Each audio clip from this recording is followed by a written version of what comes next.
So today's agenda is basically have our keynote speakers speak today on the Windrush Empire, and we'll have breaks and also have food afterwards.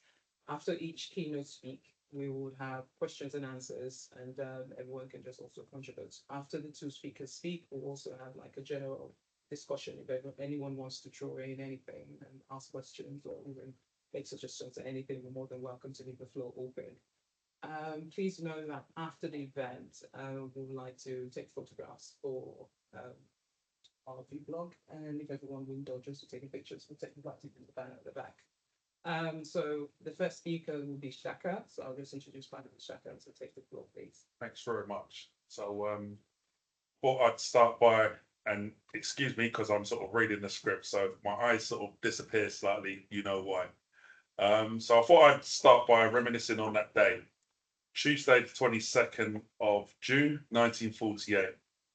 That day, as we just heard, ship sailed into Tilbury docks, where 492 passengers and some stowaways, I might add, disembarked the SS Empire Windrush, searching for a better life while answering the call to help rebuild Britain after World War II devastated the country.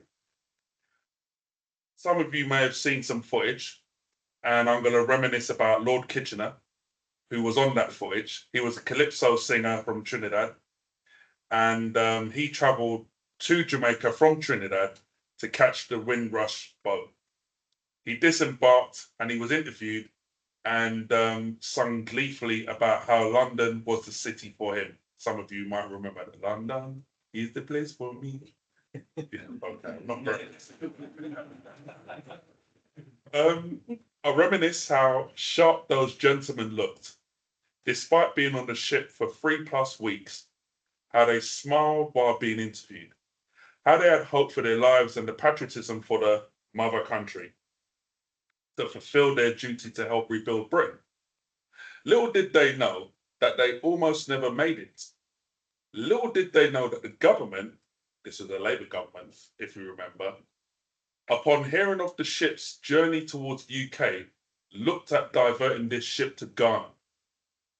Little did they know that the call throughout the Commonwealth to help rebuild the mother country was actually for people who resided in Australia, New Zealand, and Canada, and was not intended for people of the Caribbean and African nations. Little did they know that not only was it cold and miserable when they settled here, that they were soon shown by this country how unwelcome they were. Despite this, our ancestors applied for jobs within the NHS, British Rail, London Transport, etc., and got on with the job of helping Britain become great again. They thrived in these environments, but even though they thrived, they were denied equal pay and opportunities, promotions, etc. I reminisce on a gentleman called Asquith Xavier. So my history was I used to be on British Rail back in the day, and I mentioned this guy because this guy was a railwayman. He tried to apply for a job as a guard. He was based at Euston Station, and he was rejected due to a colour bar at British Rail. The trade union movement, so it's really important to mention that the trade unions helped him out, helped him with his case, and they helped him to negotiate a settlement, and this bar was overturned. He could have just accepted this colour bar, but he fought, and because of that fight, there was equal opportunity. He blazed the path for equal opportunities for us all, not just if you're white. But please bear in mind, this happened in our lifetimes. In the 1960s, this happened.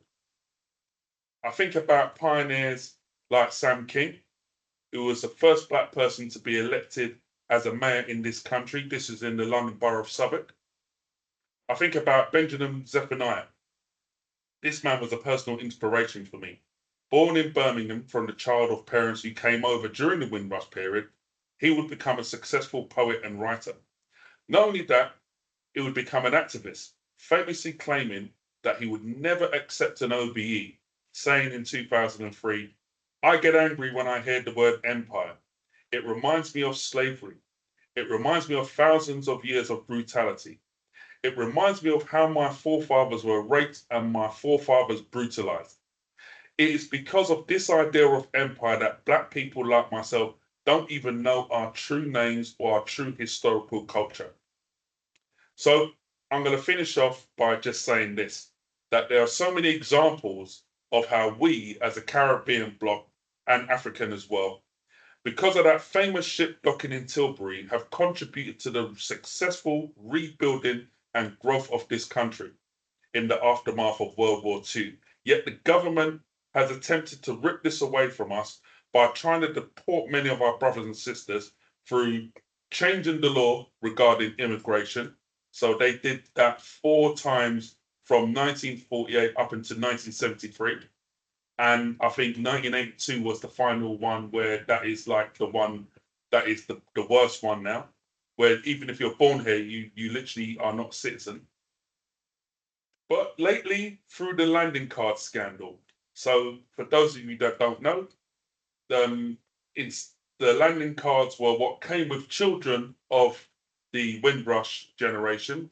They didn't need a passport legally, so they came with their parents on their parents' passport, and the landing cards was proof that they had residency in this country. And what the government did, instead of digitalizing those landing cards, they destroyed them, then tried to say you're here illegally. So this is what this government has done and what we're fighting for this day. So what we have to remember is that this country is still as racist as it was when our parents came to this country, and we must never give up the fight for racial justice and racial equity. Thank you very much.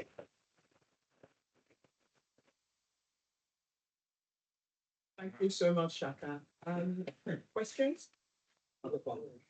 Yeah. You kind of answered in your speech. Do you feel that about how do you feel about the current situation regarding the Windrush generation, and do you feel lessons have been learned? Okay, so this scandal about the Windrush generation was revealed about 5 or 6 years ago, and the government supposedly apologized. And today, I think less than 10% of the people have been compensated. So the post office scandal, even though the post office people were fighting for justice for many, many years, finally came to a head with the ITV documentary earlier this year.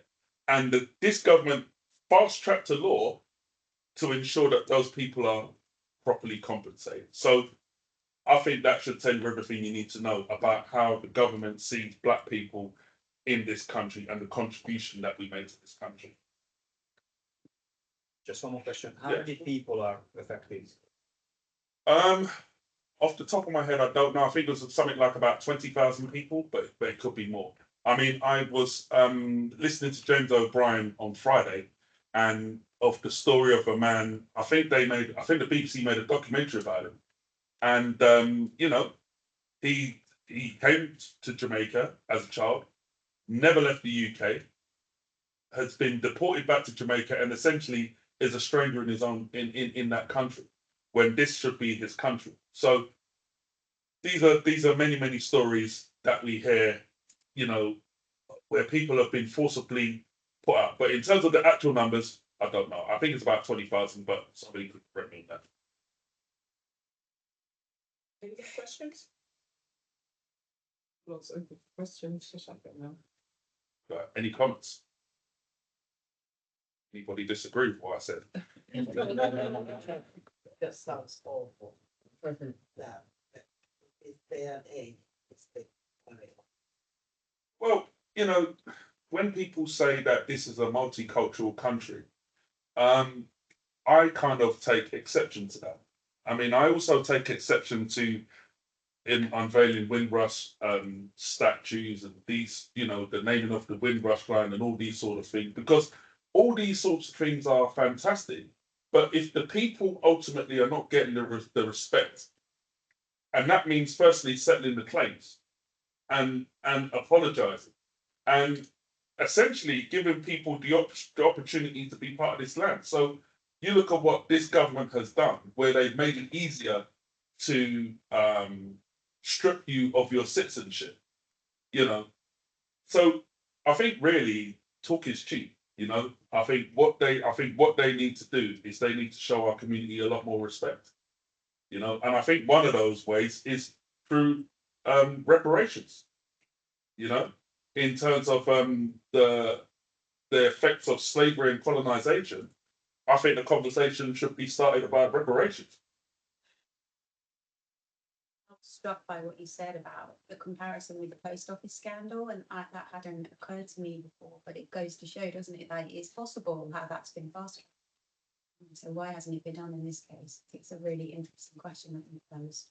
Well, I'll go even further. I mean, they commissioned an independent report, you know, to about what happened with the Windrush scandal, and a lawyer wrote it. I think her name was Wendy Williams. I think her name was, and she made a whole lot of recommendations.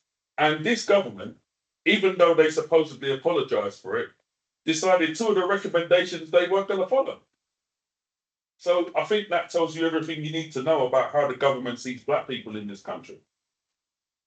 How do you think as a society that we can help support trying to get rid of this racism when the people in power are so racist and corrupt? It's evident. Well, I think you've asked the right question because, you know, black people in this country only represent 5% of the population.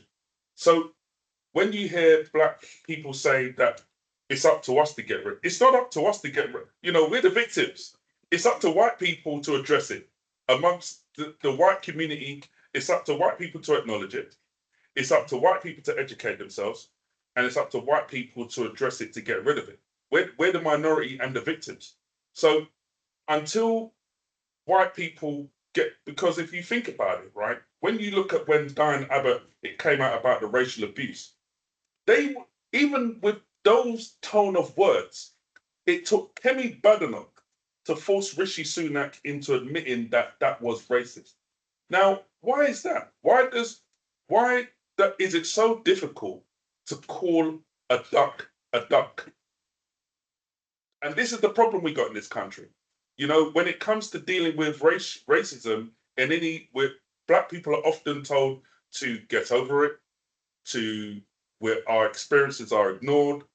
We're told that it's not what we think, and we get racism man or woman explained to us, depending on how you see that word. And so I think really it's up to white people to acknowledge this. And it's up to white people to have difficult conversations with yourselves to understand what it is and how you have to uneducate, decolonize your thinking to be able to learn.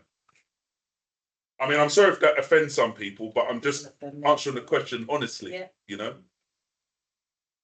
You have much. Sorry. Can you clarify a bit more that if you're born over here, you're not a citizen? Right. So recently, so many of you would have heard about Shania Begin and how her citizenship was stripped. And the legal argument that they used was that she could take her parents' citizenship from Bangladesh, even though my understanding was Bangladesh more or less say, well, we're not giving her citizenship. So technically, she's stateless. So what the government did 3 years ago was bring in a law to essentially make it easier for your citizenship to get stripped.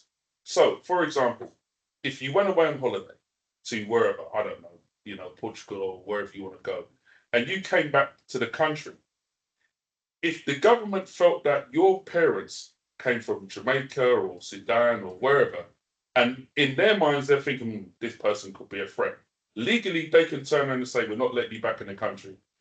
You need to take your parents' citizenship. Legally they can do that. And you can see the racism aspect because it's only really going to happen to mostly people of color, because we're easily identifiable as having not a whole line of English people in this country. I don't know does that answer your question? Yeah. Do you have much trust in the Thank you. incoming Labour government in terms of addressing? No. And I'll tell you why. Because I think if they commissioned the Ford report and have barely mentioned it, they commissioned a report. And so when you've commissioned a report about racism and that report gets published, and then you barely mention that report. And I'll be honest with you, I'm not a massive fan of Diane Abbott, but I supported her throughout this ordeal because what she's going through, she is representative of the black experience in the Labour Party. And people should look at how they handled her as an example of how they think about black people. They don't see us like, if you look at the Tories, and this is just an opinion now, so I'm just making that, if you look at the Conservatives, right, and they'll put Kemi Badenoch and they'll put Rishi Sunak and they'll put James Cleverly, they had Suella Braverman there, and they've got all these people, right? I call them white supremacists, and people be like, God, they're not white. How can you call them white supremacists? Well, white supremacy is an ideology. You don't have to actually be white to believe in white supremacy, right? And so these people are white supremacists. Now, what Labour should be doing is they should be dispelling the fact that they are anything like them. But if you look at Labour's front bench, their front bench isn't even close to being as representative as the Tories, and we know what they're about. So even just in practice, they're not doing that. But I can also tell you from personal experience within the Labour Party, which is why I'm not a member of it anymore. I've dealt with racism, and when you try to run up the flagpole, it is in the same way as I've explained earlier, where white people are not able to recognise racism or they pacify it. So I've got zero faith that anything will change with Labour. Can I ask you, you said earlier on in your speech about the role the trade union movement played in trying to resolve some of these issues. How much do you think it's about class and power as opposed to just race? What's the... Well, race will always play a role in whatever political system you have, because at the end of the day, and it's unfortunate, but I have to be honest, there will all, white people will always look at the racial hierarchy. And unfortunately, in whatever political system you have, black people are always put at the bottom.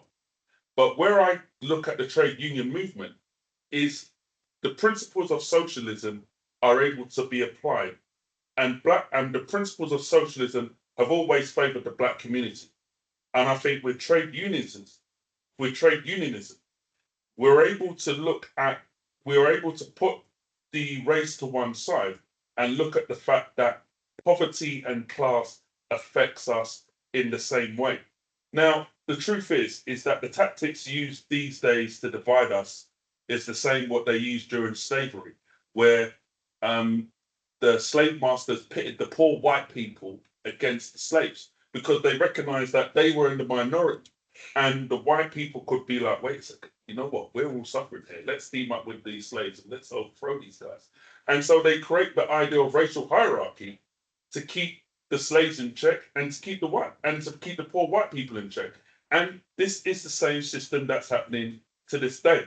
So I do think that I think you can't discount race. You cannot discount race. But I do think class and poverty plays a big role in that as well.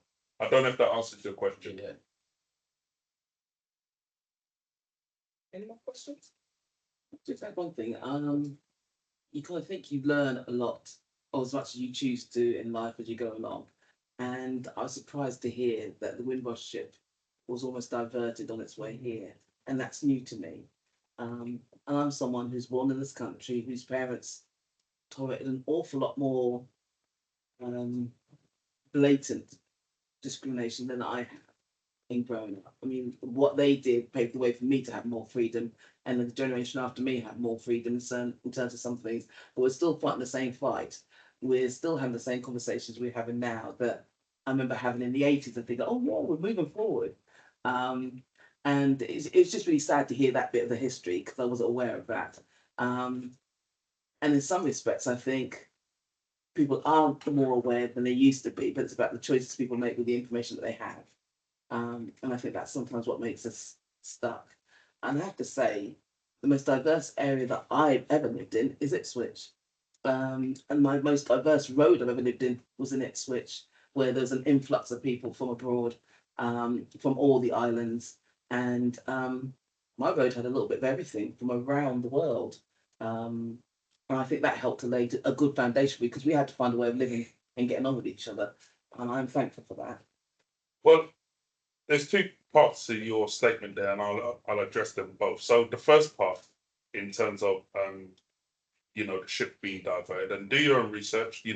Clement Attlee wrote papers literally like thinking, "Oh my God, this ship is coming here," and so it goes to what Isfan asked about, a Labour government, and that Labour government was far more socialist than the one we've got currently. So, it just goes to show you that it's really more about the, the racial hierarchy. Like, we can't have these blacks coming to this country, and it's very sad to kind of put it in that way, but unfortunately, history is there. I think in terms of your second point, I think you make a very good argument. And again, it's it's because of the racism. So I grew up in Brixton, and if Brixton was, when I was growing up, was a majority black place. Now the truth is that you get people like from Reform and these people. I mean, I heard some guy on Reform last week on the radio talking about how you can't walk through East London without hearing these foreign languages. But the truth is that if this country was more welcoming and diverse, like where you said, like Ipswich, we would have, because when our people first came to this country, they was trying hard to integrate. They was trying hard to get to know people, and we were shunned. And we were told, you can't come in our clubs, you can't come in our pubs, you can't come. And so we had to form our own communities. And that is the reason why we have these areas. Not because, we decided, oh, we don't want to be around white people. We had these areas because we were forced to have these areas. And so I think, unfortunately, that is a symptom of the racism that was suffered by black people when they came to this country. So I wish it was like how you described, where it was really balanced, that everybody knew about each other and educated themselves about each other. But I think we've got some way to go before we get to that stage. And I'm not saying it's the whole of it, Switch. I'm just saying my road, diversity, and we had to find a way of getting on. And it didn't matter who you were. As a child, any parent could tell you off because you're doing something wrong, not because you're black. And people had to find a way of living. Yes. Step the other side of town and you'd encounter something different. Step outside of Ipswich and be in Suffolk. And I've seen people waste their drinks looking at me walking past because they're not used to it. And that's just the reality of life. Yeah, no, I agree. Any more comments or questions? Thank you, everyone. We moving along. Our next speaker is from outside of Surrey County Council, and that's Hugo. Do you want to comment? Yeah, well, can I just say thank you all very much for inviting me to this event. I know I've spoken at the branch a couple of times before, and I'm always pleased to come here to speak to members of Surrey County Council branch. As much as everything else, because I know when I go to Unison Conference, Surrey County also always puts up some of the most progressive motions to the conference. So I'm always really pleased to come here. So as I say, thank you for inviting. I mean, actually, Shaka's managed to reduce the amount of time I was going to speak about half in what he said. But I will perhaps go over some of the same sort of ground a little bit, because this is a day to celebrate the Windrush generation, those people who came over, particularly from 48 onwards, and settled in this country to rebuild it after the war. But I think we need to perhaps go back even a little bit before that, because many of those people that came on the Empire Windrush, by the way, actually had lived in Britain during the war years. They've been here working in the RAF, in the armed forces in general, supporting the British war effort. And when a chance came to come back, because obviously they've made friends, they've settled in various parts of, the UK during that period of time, and a chance came to come back, some of them decided to come back. Now, I think, again, it's probably worth knowing a little bit about the Caribbean at that time as well, because up until the I would say the early 50s. Yeah, sure. up until the early 50s, actually Britain wasn't the first place that people in the Caribbean wanted to come to. A lot went to America and Canada. But then in the early 50s, the Americans put on a block and said, you know, we're not having any more migrants coming from the Caribbean. And it was after that where the immigration from the Caribbean to this country particularly set off. And just again to make the point about what Shaka said, you know, about the Empire Windrush being diverted. Before that, even though in terms of labour power, the Commonwealth, the Empire, well, it was the Empire then, not the Commonwealth, the Empire would have been the place to go and get a lot of labour resources. Britain was catastrophically short of labour in the post-war period. And in terms of rebuilding Britain, it was, you know, labour was huge. Rather than going to the Empire to get those resources, actually, they initially turned to parts of Eastern Europe, where there was a lot of devastation in Eastern Europe. And so there were a lot of people looking for places to move to. And Britain was one of the places, first of all, that went to, Britain went to Eastern Europe to try and get people to come and work in fact, even enacted legislation to that effect immediately in the post-war, with that, it was Eastern European settlement schemes, etc., to get workers around. And that was, again, showed the character, as Shaka said, of a government that in many ways made many leaps forward in terms of changing society, nationalisation of the Bank of England, nationalisation of the rail, mines, the whole sector of the economy. But still that racist outlook was still there even within that government. But then eventually, after 48, you know, a lot of people came from the Caribbean, including, I have to say, my parents, who came, I think it was in the mid-50s, sometime 56, around about that time, by some sort of weird route around Europe, which I won't go into. They landed in Italy, and I think to myself, why couldn't they have stayed in Italy? I love Italian food, except so anyway, that's another story. So, you know, that's where they, you know, and the black workers who came over to Britain ended up not in the jobs that many of them were trained for. My dad, for example, was a trained teacher. He never got a teaching job when he came to Britain. He ended up working in Tate and Lyle in their sugar refinery, and eventually put himself through a variety of different qualifications to become an engineer in that particular factory. Many of them came in with qualifications for jobs that they could have done at a higher level, but often ended up being. Now, that's quite an important feature of what happened, because it didn't matter almost what class you were back in the Caribbean. When you came to Britain, you became working class. And so, therefore, you had to join or had to fight to join, and it wasn't easy. You know, the Bristol bus boycott, for example, where black workers had to fight to become to get into those industries, as you mentioned as well about the train driver at Euston Station. You know, had to fight to get into those industries, but also had to fight to get the backing of the trade union. Sometimes, as in Bristol, the local branch of the trade union was the ones that was helping management enact the colour bar, you know, but the national trade union, which had a policy against apartheid in South Africa at that particular point in time, you could appeal to other parts of the union to try and get the house in order of the local trade union and step over that. So it was a battle. It wasn't always a welcoming and an easy battle, but it was a battle that black workers had when they came. But I think that that's really instructive, because it meant that black workers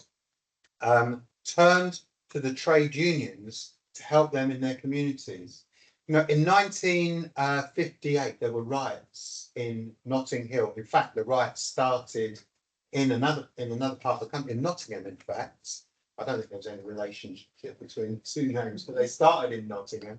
And there were riots in Notting Hill as well at that time.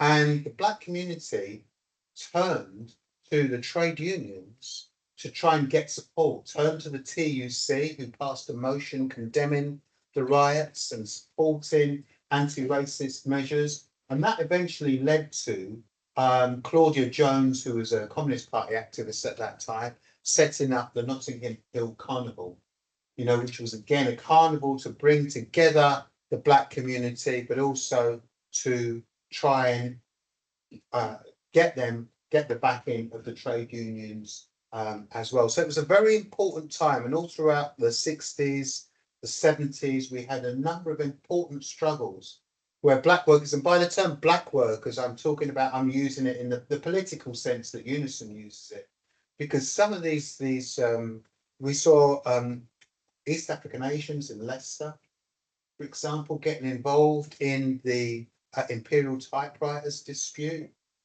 We saw the Grunwick strike of the 1970s, again, the low paid Asian women being involved. And we saw all of those struggles taking place by forcing the trade unions to act in some instances. And in other instances, trade unions took activity. In fact, that had its implications within the Labour Party at that time, because Shaka's absolutely correct. The first post-war Immigration Act to limit immigration was brought in by the Labour government in 1968 on the back of the, under pressure from Enoch Powell and other Tories. There was a famous by-election in Smethwick earlier on in 68, where the Tory party leaflet that was put through people's door was, if you don't want, and it's the N word for a neighbour, if you want and the N word for a neighbour, vote Labour. That was their open leaflet they were putting around in that election.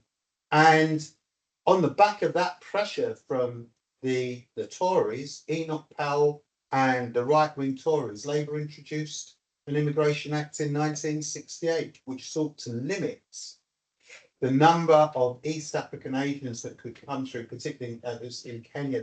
And actually, you know, the irony of ironies of Suella Braverman is actually a direct benefit from the fact that Britain took Kenyan Asians into this. I think her father came to this country in 1968 because they were expelled from Kenya at that particular time.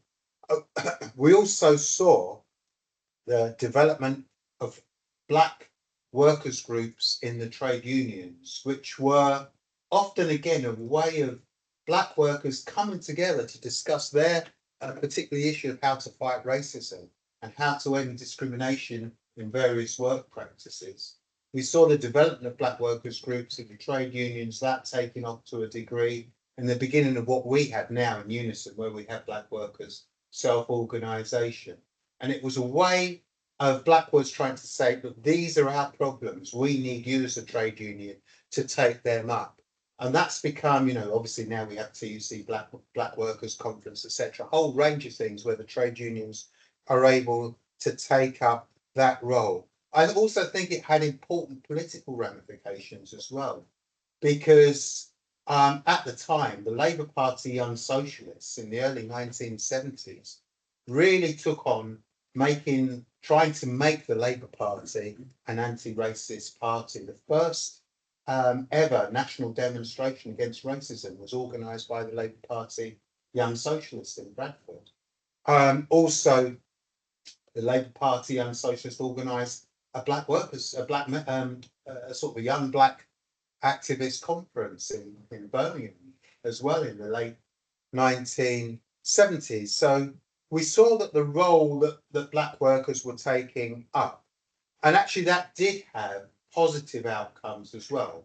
We had anti-discrimination legislation being introduced in the 60s, first against discrimination in housing, then in employment, then in other, provision of services as well. But I think, as we all know as trade union activists, having legislation on the statute books is one thing, enforcing it is another thing. You know, we all know with the employment legislation, if you don't have a good and active trade union on the ground, that you will see the employers often trying to undermine that legislation, acting illegally when they think they can get away with it, as we saw with the P&O ferry workers that were sacked, fired and rehired, even though the company knew that they were doing it without having activists on the ground, without having good organisation on the ground.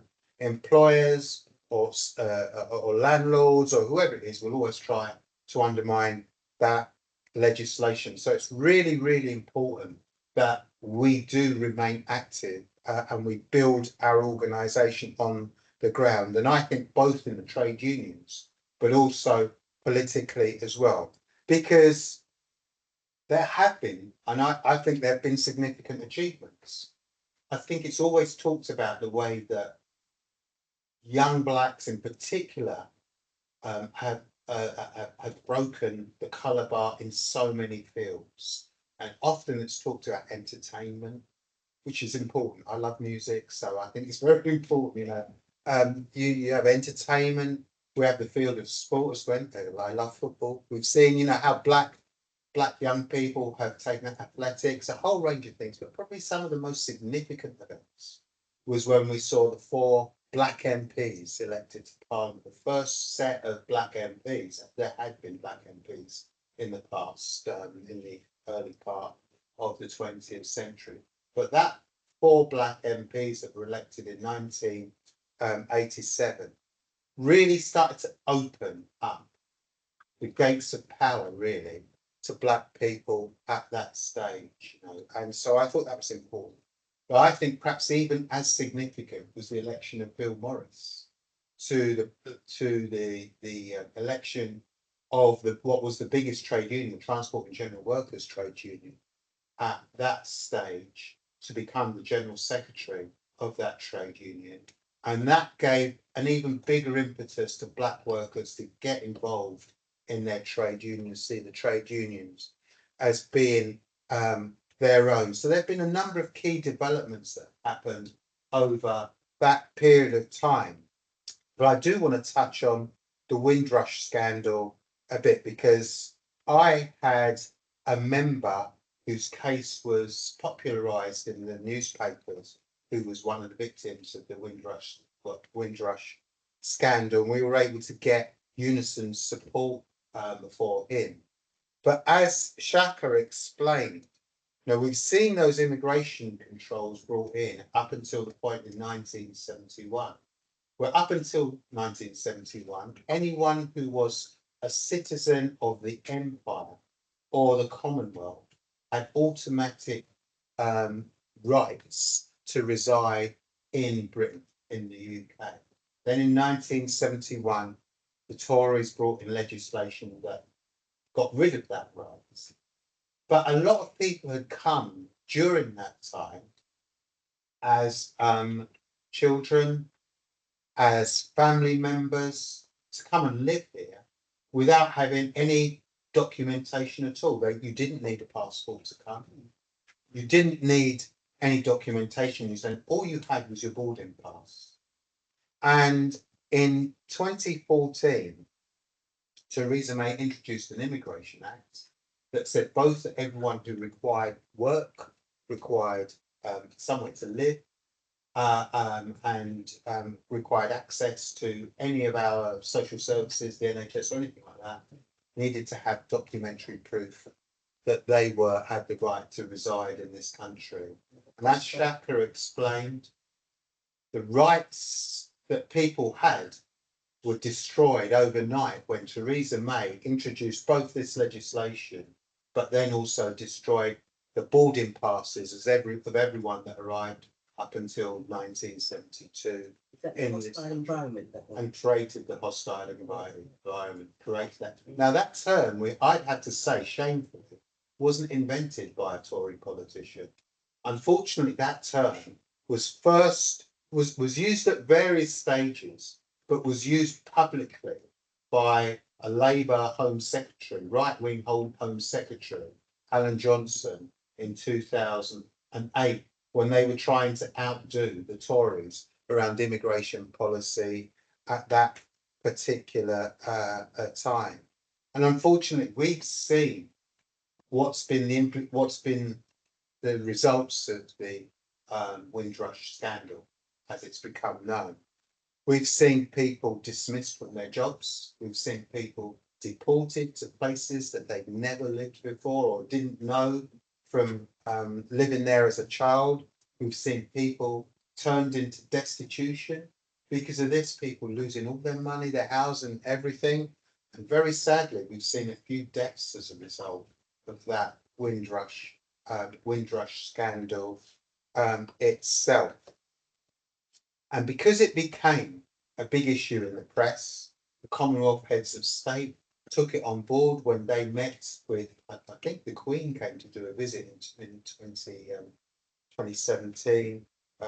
And they said they were only going to speak if they were only going to allow her to speak if if her government addressed this particular scandal for people who had the right to live, to do that. And that, obviously, the scandal was broken and the Tories had to go back and apologise for it. Of course, apology wasn't enough.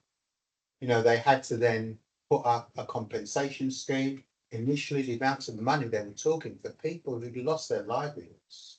The compensation maximum was, I think originally it was 10 to 15,000. Of course, that was changed. And they were forced to change that.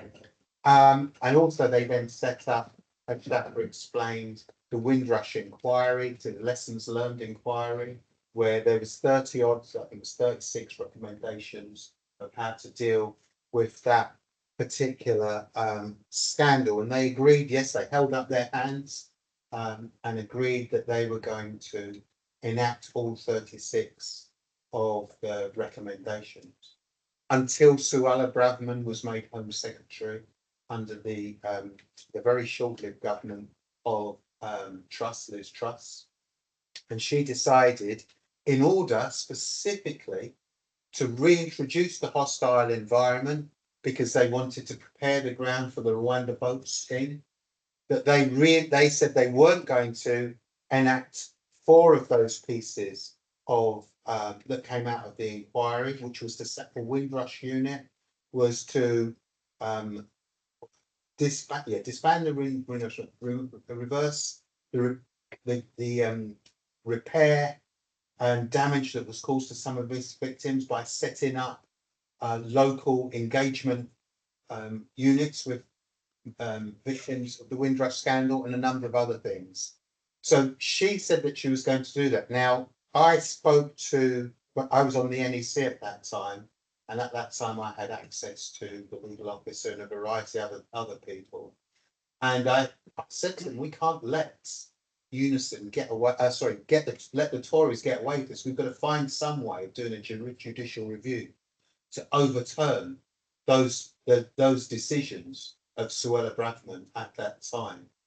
And we got the General Secretary to agree and the legal team to agree that they were going to try and put in a judicial review to try and overturn these decisions. And I don't know how many of you saw last week the case was heard earlier on in the year. Myself, the member that I represented, had to give written evidence for that judicial review. The union didn't put one in on their own, but they supported somebody else in a group of other people that were going to put in the judicial review. So it was there was a group of about 4 or 5 different entities that put in that judicial review. But hopefully some of you saw last week that judicial review was successful, and the recommendations, those 4 recommendations that Wendy Williams had, that Suella Braverman said that they weren't going to enact, was overturned, and they now have to enact those recommendations. And I think that we've got to make sure not only that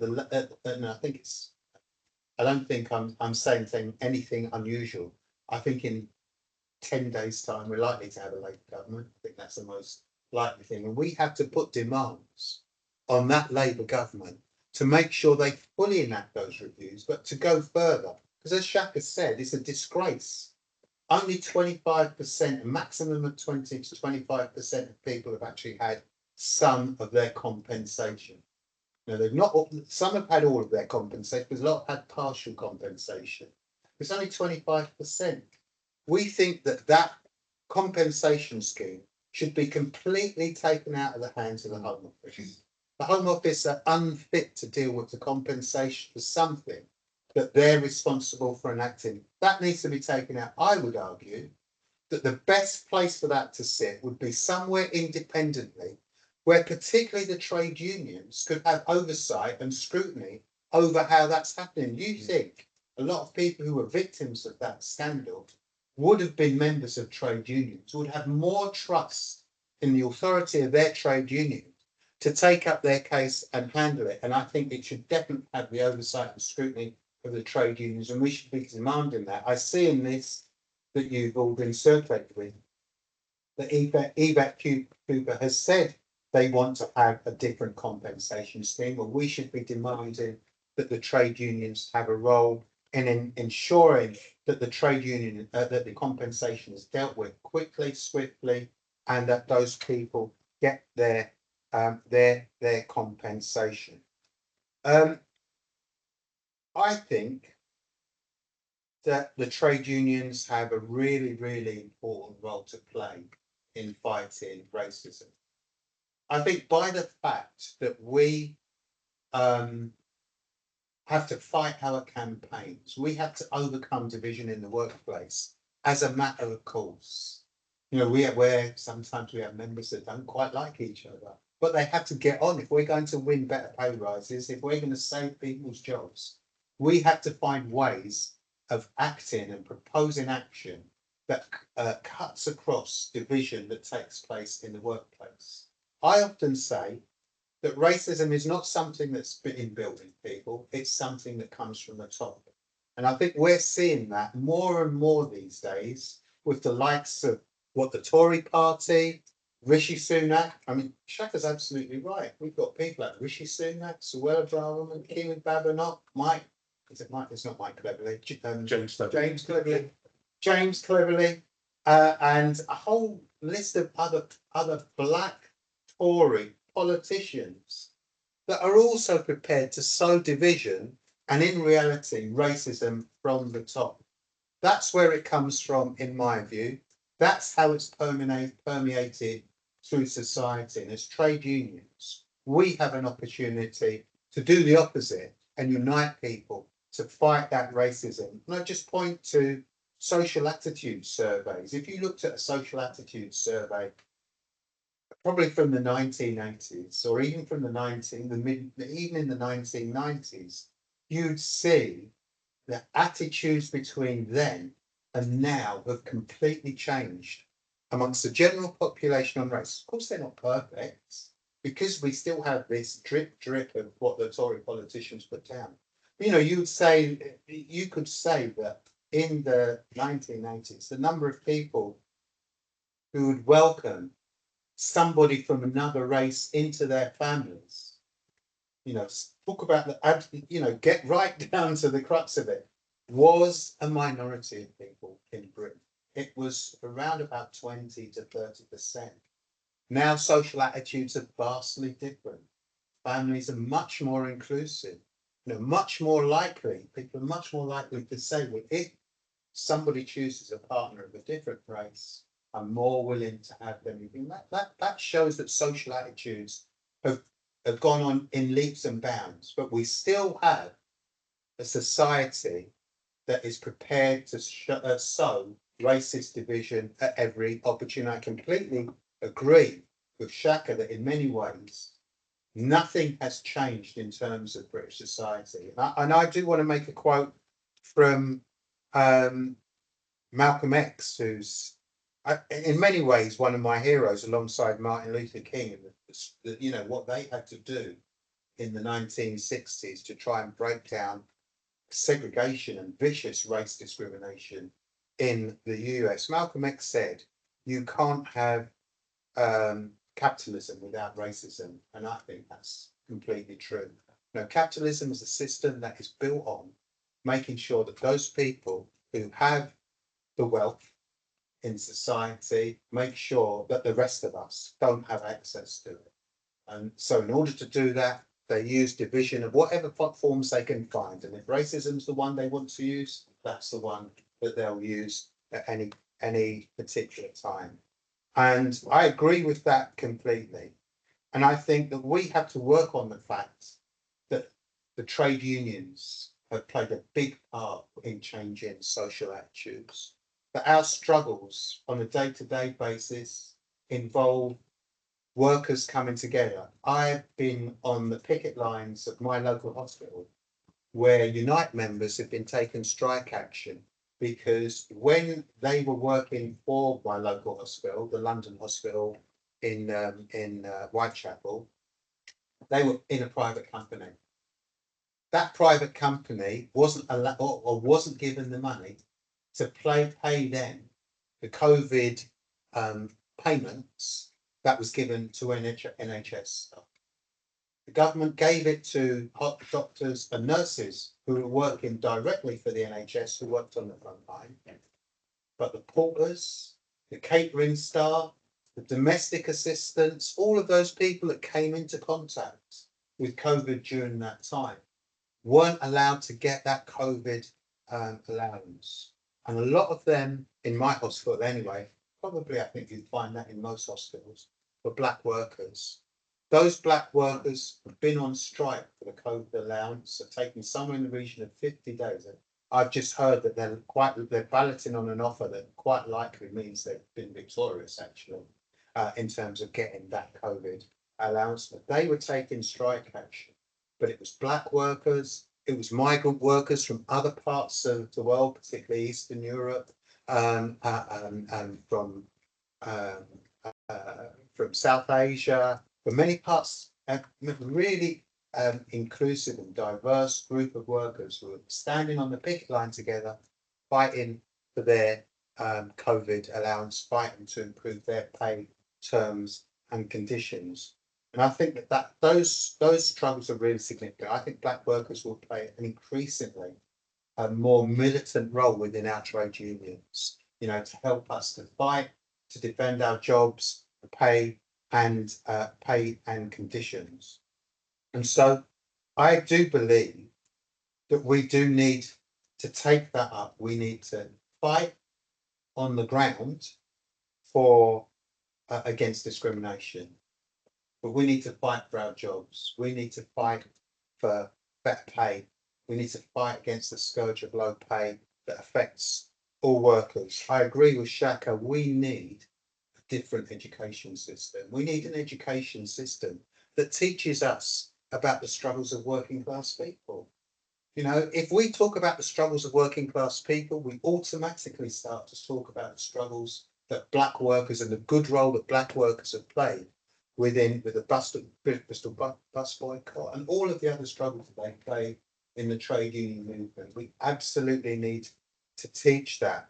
And we also need, I think, a campaign for the resources, to control the resources in our society. We are faced with a Labour government in 10 days' time or so that is actually offering us, and I can't believe I'm saying this, offering us nothing. They're prepared to stand on the Tory budget. They're not saying that they're going to get any extra money in from anywhere. And they're talking about tinkering, making some changes around the edges. But where does that leave us in local government? £3.5 billion worth of debts we faced in local government this year alone. That's desperate for our service users. That's desperate for us who work in local government organisation. The health service faces a problem estimated to be around £20 billion. How can you go into an election? I know they don't want to ruffle any feathers. I know they don't want to be caught out by some sharp interviewers, but how can you go into a general election offering us nothing? Thankfully, in many ways, people are so sick to the death of the Tories and the 14 years that we've had of austerity, of division, of low pay, of ravaging of our public services in particular. that people just want to see the back of them. And I'd be glad that we want to see, I'm glad we all want to see the back of them. But I think we need to prepare ourselves for a battle that we need, that we're going to have with the incoming Labour government. You know, make no mistake, it's not going to be easy. We're going to have to fight them for the resources that we need for our public services. We're going to have to fight them to end low pay. We're going to have to fight them on the question of rights for migrant workers. You know, because you erode the rights of people who come here to work however it is, and that's a surefire recipe for trying to undermine the rights that we have as workers as well. So we're going to have to fight them on the rights for migrant workers. And I think during the course of that struggle, we're also going to have to, and I make no bones about this, going to have to engage in a political struggle as well. We're going to have to find a way of taking that battle through the trade unions to the powers that be, into Parliament, and we're going to have to find a way of doing that. And I think that's going to be the discussion that we're all going to be having one way or another over the course of the next few years, because I do think, to go back to Malcolm X, we've got to find an alternative to capitalism. We've got to find a way where we, the majority, run society collectively, that we decide how the resources are used. You know, I think there's a trillion pounds in cash sitting in the banks that's held by the 1% in society, by the companies that they're refusing to invest in our futures. We need to find a way of getting control of that and using that for the benefit black workers, for certain. You know, we definitely need reparations, in a sense, targeted at the poorest areas of our community and at the poorest workers. But we need to go further than that. We need to have, I think, a society where that wealth is used for the benefit of all of us, that we can stop this, you know, this investment strike that's been going on, and we can plan society for our benefit and for a future where, you know, we don't see the wars that are taking place that are ravaging parts of the world. You know, how can it be that a quarter of the world is at war at the moment? You know, in various areas. So yes, I think we need a different society. I think that's a socialist society. You know, and I think we need to try and work through how we do that, how we struggle for that over the course of the next year. So sorry, it's been a little bit wide ranging. Hopefully, I haven't gone off the point too far, but I think all of these things are essential for us in the fight against racism over the coming years.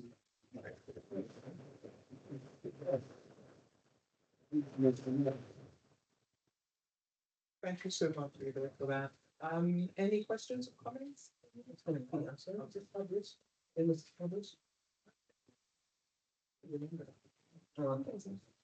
it's published. I think this was last week. Saturday. Oh, Hugo, could I ask you about actually short answer the question about the Labour Party's view about the Windrush? How do you see the kind of the political landscape in terms of the rise of the far right? Because it seems to be the media, the right-wing media, is preparing Nigel Farage to come in and it's possible that his term is not even manage a whole 4 or 5 years period.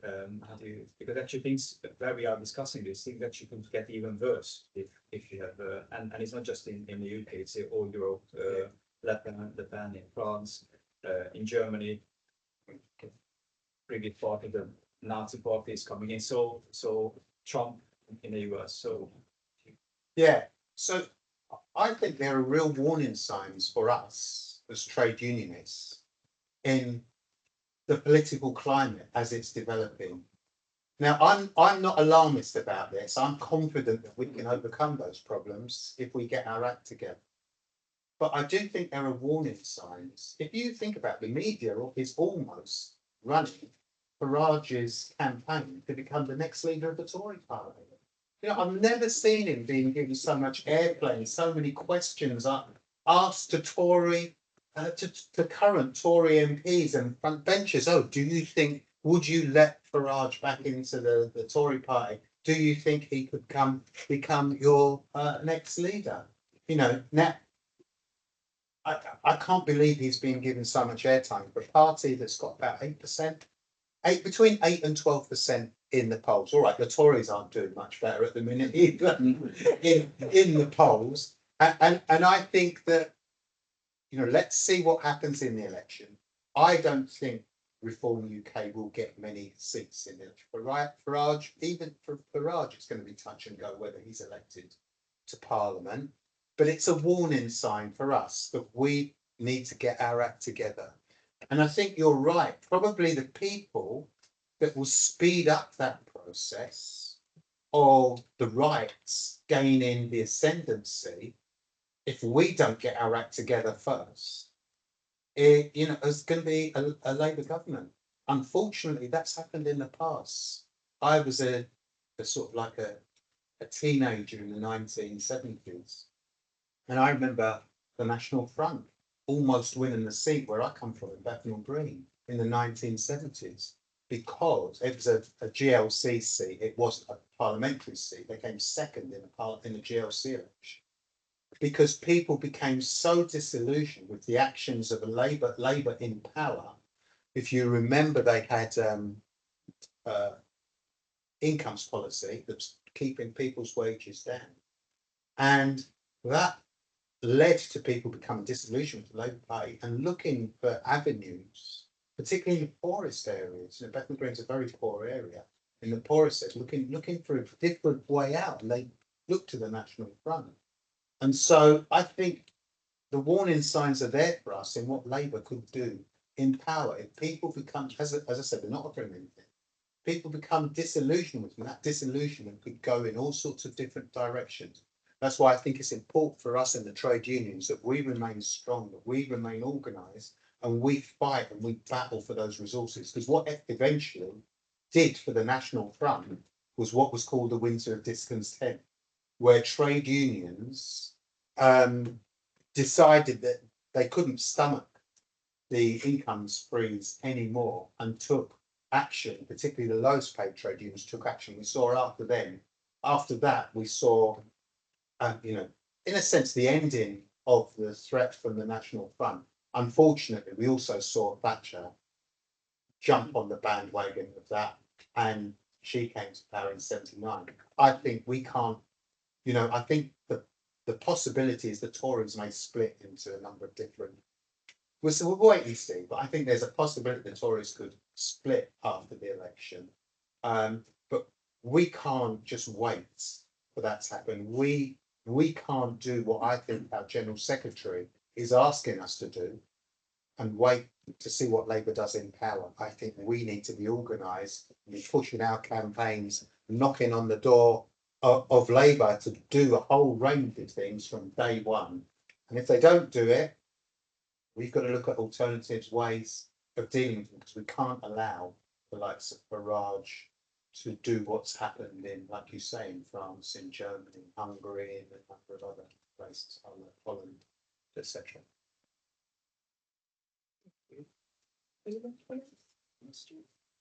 I've got a question. Firstly, I'd like to thank you, Hugo and Shaka, because I've learned more about Windrush the last hour than I have ever in my life.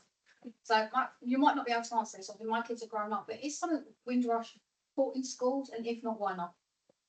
Yeah, so increasingly it's being taught in schools, and increasingly schools are not just teaching about the Windrush. Like days like Windrush Day actually help to get it on the agenda.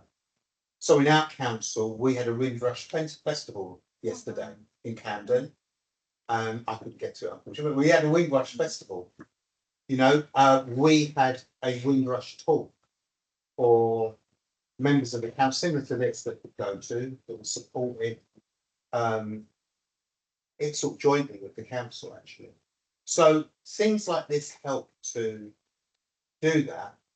But I think it would be good if, and I don't know how far you've done it in unison in Surrey, truthfully, but we've also had discussions with our council about things like decolonising the curriculum. you know, and they actually appointed somebody on a consultant to do some work with our schools on decolonising the curriculum. But I'm also looking at how we can do a sort of like a trade union type event in schools, with show races and the red card, so that we can have a sort of consistent way of getting into schools, particularly during Black History Month. You know, we do stuff with schools, but our Black Workers Group, Black Members Group does things with, has done campaigns in schools as well to raise the question of the Windrush and anti-racist activity, decolonising the curriculum. So those are some of the things that we've done. Again, potentially some of the things that you could, if you haven't done them already. I mean, I may just be teaching you to suck eggs, so apologies if I am doing, but it's never too late to think about getting some of those events off the ground. Do you do anything at college? You know what? It's an interesting question. So I've been at the college now about 3.5 years, and so when I went there, first year in 2021 was we had lockdown 2.0. So we came out of that and we had our first sort of like real in year in 2023. And 2022, sorry. And last year, I didn't notice anything about Black History Month. And one of my colleagues said to me, "Oh, there's a display in the LRC." So I went downstairs and the display was smaller than that banner. So what I've done is I've spoken to the senior manager who's in charge of that, and I've brought in an event planner, because the goal is this year to try and bring in some events, and because in terms of teaching it, I don't believe they teach it. I think some teachers might mention it, but it's not on the curriculum in terms of the college. So what I'm trying to do is change Black History Month in our college so that it's not just reduced to just a single display, but we actually have some speakers that come in. We actually and represent in different periods. So we have some people that represent the link from Windrush directly. We've got some political activists from the RMT hopefully coming in, and we've got some young people as well as to how they're applying themselves in this country as a Black person, and also foods and things like this. But what I would like to do is and you might think I'm a bit extreme, but I think what we need to do is exactly what Hugo said, is to decolonize the curriculum, because I think too often the focus is on about, so when I was at school back in the late 70s and early 80s, primary school, some of you might remember there was this program called How We Used to Live. And there was this one particular episode during World War II where some Black GIs were getting problems from the white GIs, and the British people sort of stepped in to kind of like, no, you can't treat these people like this. And, you know, we was watching this and we was all horrified. And the teacher explained, so I think this was 1980 actually, how, like, she said, "Oh, what was the difference, you know?" And we didn't know. And she said, "Well, you know, Britain didn't have the history of slavery." Now, as a 8 or 9-year-old, you kind of listen to that and think, "Oh, okay." And then you become aware of not just Britain's role in slavery, but they were like the leading, business, you know, in terms of making it a business and a slick operation, they were the leading country. And so I think the point of decolonizing the curriculum is essential, because I think we, not necessarily the people in this room, but I think in general, we like to think of Britain as this great country and we did so much for the world and all the rest of it. And we put all the other stuff to one side, and we don't acknowledge the damage it's done to people in terms of the people in general and the generations after that, the environmental damage, the theft of resources, all of these things. And I think that should be taught in schools. So that, because the problem is that when you teach kind of like, oh, we're multicultural and everybody, it still purports the notion that white people are being accepting to all of these different races, when really that should not be the case because we're all equal. And so I think it's really about that. But what we do, but to answer your question, what we do specifically at Nescott, yeah, we don't teach that. But I'm hoping to like at least get that conversation started by having a better Black History Month this year. I'm just going to add to that. You know, I mean, decolonising the curriculum. When we had a discussion about it at Camden, it was, and we were discussing with this consultant. Of course, it sounds like, oh, it's just in history that you need to do it. That's where you need to do it. No. My son, for example, came home from school and he said to me, Dad, the teacher said to me that Africa was a poor country. And I just looked at him and I said, where did the economics teacher get that from? A, it's not a country, number one. But B, the resources in Africa is almost the resources that are driving the world economy. And I said, you go back and tell your teacher that it's not poor at all. It's just the money stolen from them. So he did. He didn't care. So he's quite bold like that. So he went, you know, you might think it's just history. There's so many other elements of the school curriculum. And can I just add to what you just said there as well? Because about my son, he's 21 now. So this probably was when he was about 8. So maybe, so we're not talking a very long period of time here. And exactly like what your son just went through, he came, when he was staying with me, he said, oh, Dad, you know, we was learning about Kenya and we learnt that they live in mud huts. And I said to him, make sure you tell your teacher that, you know what, in Kenya, because I went on internet and I showed him, no, this is how people in Kenya live. You know, they live in nice houses. Make sure you tell your teacher that.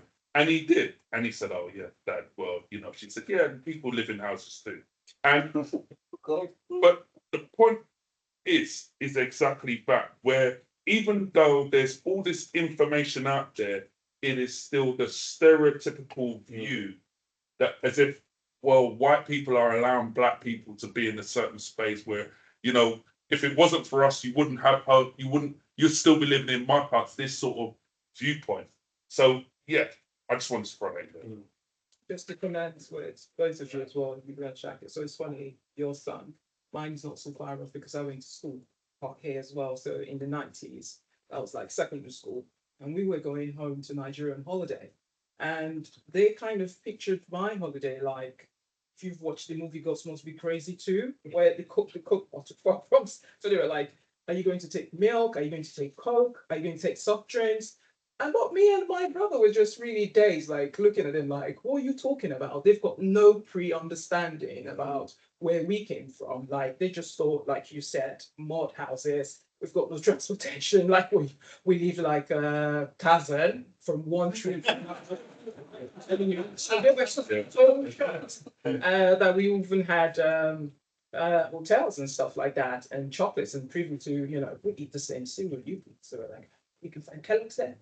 We're like, you know, just sort of experience. And I was in secondary school then, and we went back home and we shared our parents, but we just laughed it out. And those are the kind of things as a Black family we kind of don't really make a fuss about, but we shouldn't really be taking it. If you see, I'm tolerating it, if you see what I mean. Yeah. And it goes back to what Shaka said, educating yourself. You know, a lot of the time it's just pure ignorance and not wanting to take time to really learn about another culture. But then again, you can take from that culture without acknowledging the fact that you dictate from that culture. And in fact, you say you're ethnically diverse. How ethnically diverse are you? So the schools don't learn anything, but I take pride in really educating my children at home because I already know what they need to know about. Like my first child, who is 14, started secondary school a few years ago and got called, used the N word. And she came home and she was asking me what it was. Like it's different from my family in America because they have to start schooling them really early about, you know, being Black and all that.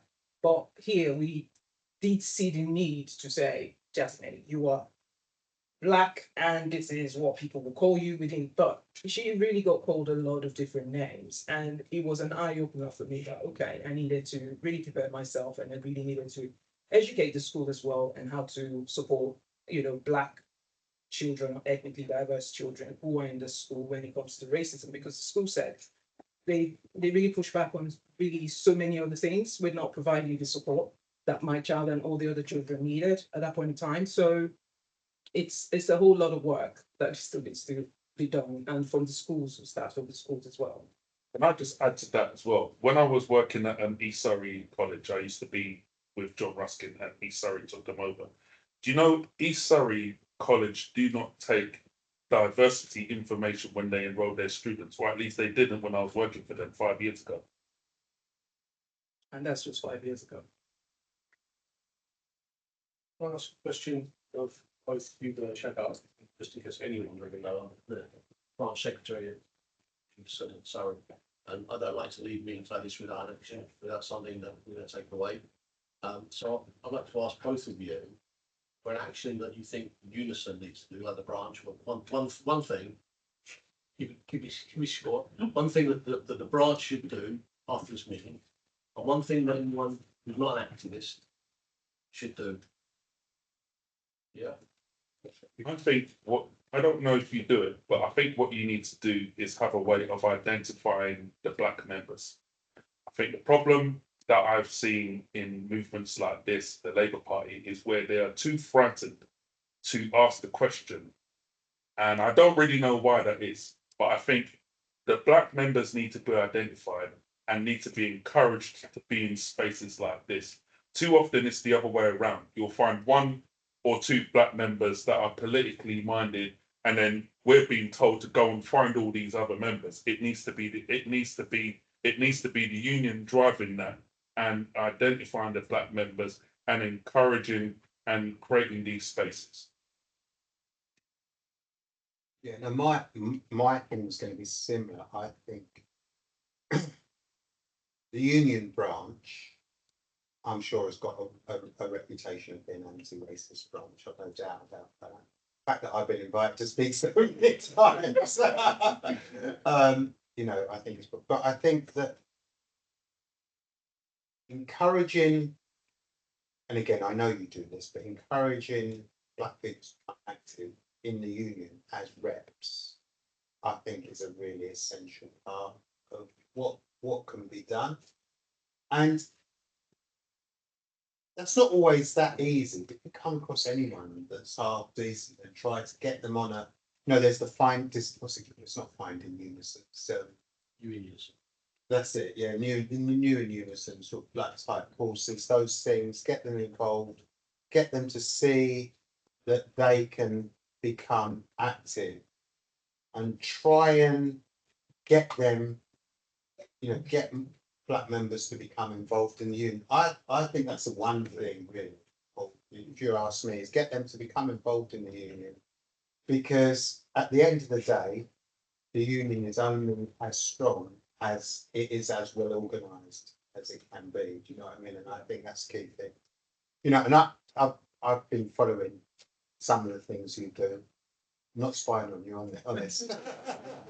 But I noticed, for example, you had a fantastic result in your pay ballot just recently. I know you'll be all disappointed that you never quite made the 50% sort of anti-union threshold that the Tories have put in place. But that, of course, it's disappointing that the fact that you got that fantastic result is, I think, a real testimony to the work that you're doing in the branch, and next year you can probably build on that, but again, having more people who are prepared to go out and do that work and convincing their workmates, organising the meetings, doing all of that, that's the way in which you'll build. And it's a bit weird, because when I was a kid, if you went to Surrey, it was like, oh, going to a really posh part of the country. All I can see is big detached houses or farms or whatever. And, you think of Surrey as being a completely different place from what it really is. And, I know you guys are working on that and putting in the work. So carry on doing what you're doing. Have an eye out for those black members of the union who you also think can play a role as well. Briefly, I also think on a very fundamental level, It's about how you choose to educate the self, because the self is where everything begins. And when I first went to Jamaica in the 70s, and saw things that, I was brought up with parents who told me everything that they knew, but I was still very surprised at the level of non-poverty that I experienced there. There were houses, bedrooms, furnishing, lots of things that are so much more lavish than what I experienced in Suffolk. And I think as an individual, whoever you are, you have to decide that you want to educate yourself in order to spread the word. I did the demonstrations in the 80s. I marched, but that's how I got to know London. I walked up and down all of it, from Mandela to unions, because we saw the decline of the union power during that time. And I think if I was to sit back and just rely on the educational system as it stands to educate myself or any generation beyond me, then I'm being impotent to myself and my family and those around me. We need to be able to educate ourselves, our children, the parents. We're not just a case, it's not just a black and white issue. We have white parents with children of colour. They need to know where they're coming from and where they're going to and what rights they have. I had parents who were just regular people that had good solid foundation, that gave me the beginnings of my foundation.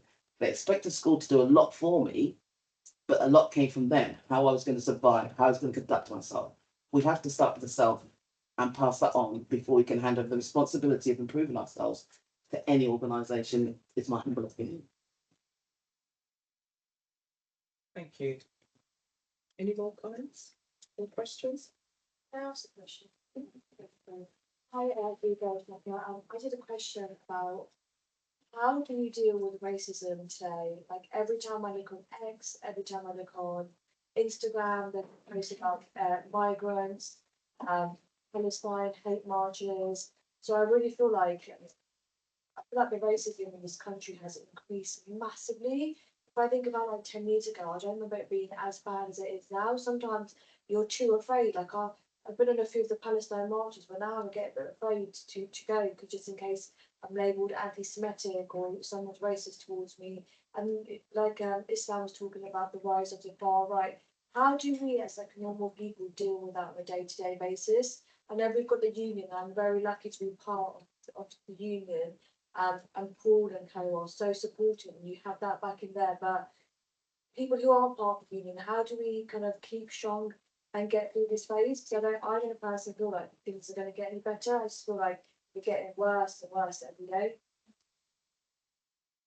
I'll take this one first then, Shaka, because you took yeah, I think you're right on one level. The rhetoric that's being pumped out there has increasingly got worse, and people feel that they're more open to say some of the things that wouldn't have been said, particularly on social media platforms. But we have to organise against that. Now, we're not necessarily going to outdo people on social media. We get some of these idiots on social media, they're doing this, but we can do it by a show of force. I definitely wouldn't be afraid of going on any of the Palestine demos. I think those demonstrations are a show of strength and solidarity. There's always a trade union block on those demonstrations as well. So if you wanted to go on those, when those demonstrations, I think it's important. I mean, I don't know what everyone else thinks, but I think the war on Gaza is an absolute horror. It's 40,000 people just killed, and some they estimate 15,000 women and children have been killed, or children I think has been killed. An absolutely horrific situation which our government, I say our government, the Tories and the opposition are both backing. Not come out openly and said there needs to be a ceasefire. And I think it's right that we're on those demonstrations. We make those demonstrations as big as possible, and at the same time call for working class solidarity of both. That's because it's the Israeli state that's doing this, and they're mobilising. This is part of the horror of how far the right wing can go. They can mobilise people where a few months before the war started, the Israeli state was almost cracking apart because there were huge demonstrations against what they were doing to their own population. So if we can find a way of calling for working class solidarity, even with people in Israel and with people in Palestine as well, I think we can do a real service for that. And you know, that can be, but I think where if we see racism anywhere, whether it be in our local community or whether it be in the workplace, I think we've got a duty to act on it and to sort of like try to call it out. And how we do that needs to be discussed at any particular time with any particular events. Because I think our job is to call it out and say that's a problem, but then also to find a working class solution to it as well by uniting people. Because I don't think we should ever be in the camp in the camp of saying, oh, because those people support that, those people are automatically dead set in their ideas and races. We have to find a way of dividing them as well. And we do that by appealing on the basis of class unity. You know, that's the way we do it. So I'm, you know, look at each situation as it comes. So I remember Paul rang me recently about a situation that happened in one of your schools, I think it was. And, you know, there was a case there where a black student had been abused by some students who were roaming it. And I'm just trying to remember the details now. We have to try and find a way of dealing with those circumstances, absolutely calling out what's racism, but then trying to unite working class people in those communities to try and find a solution. Because at the end of the day, that situation was prompted and promoted by the management in the school, from what I remember, if I remember the situation correctly. So yeah, we do have to call it out, but we also have to do it in a way that brings people together.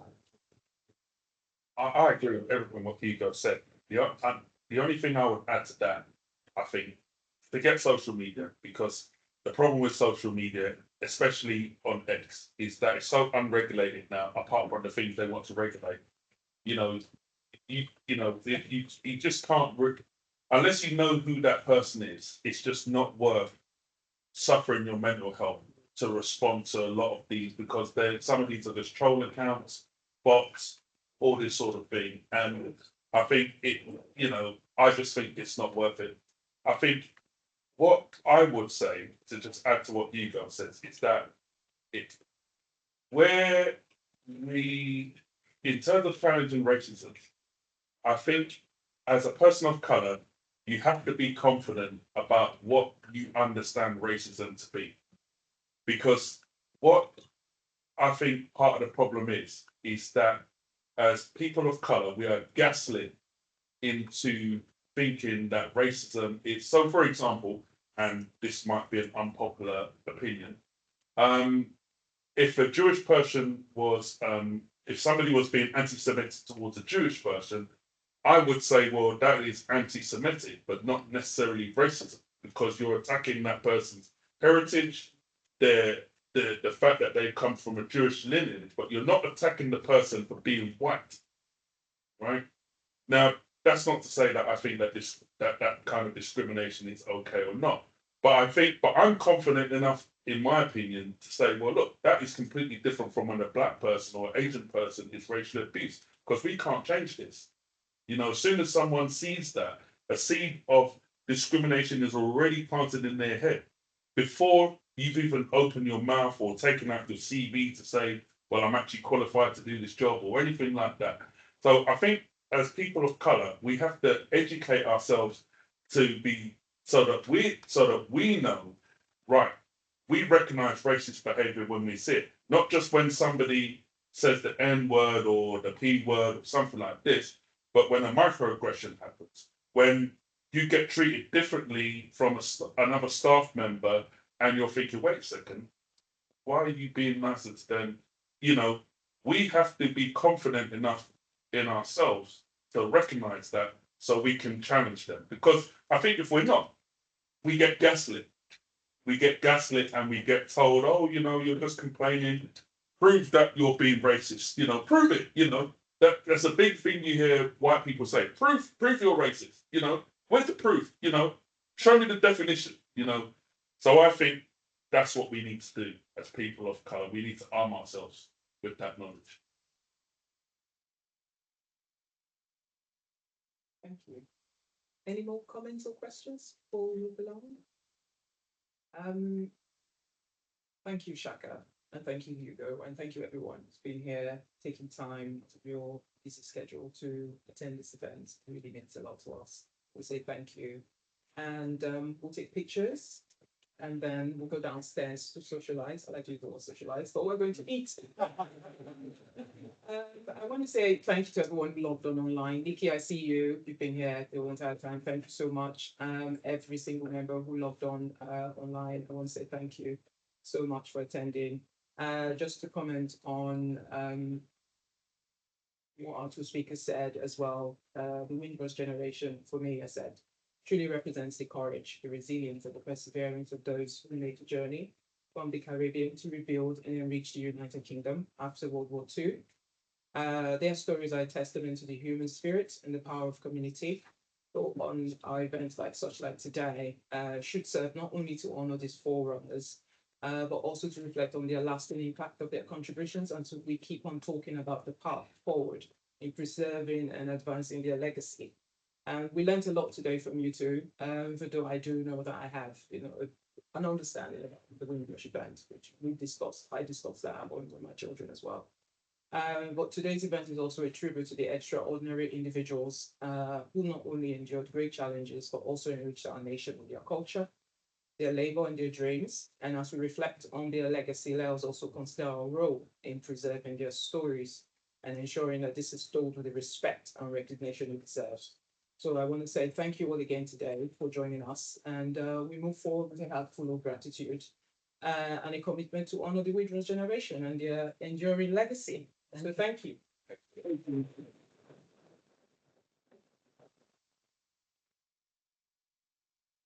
Just log off now because we're going to go downstairs. And just if anyone wants to Can I just put say, in comments in the chat as well. Nikki and anyone on the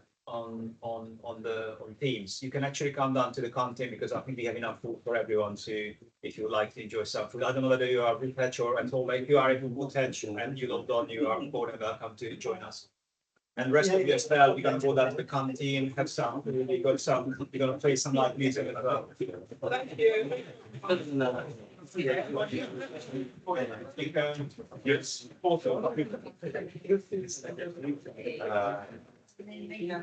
Yeah, I remember.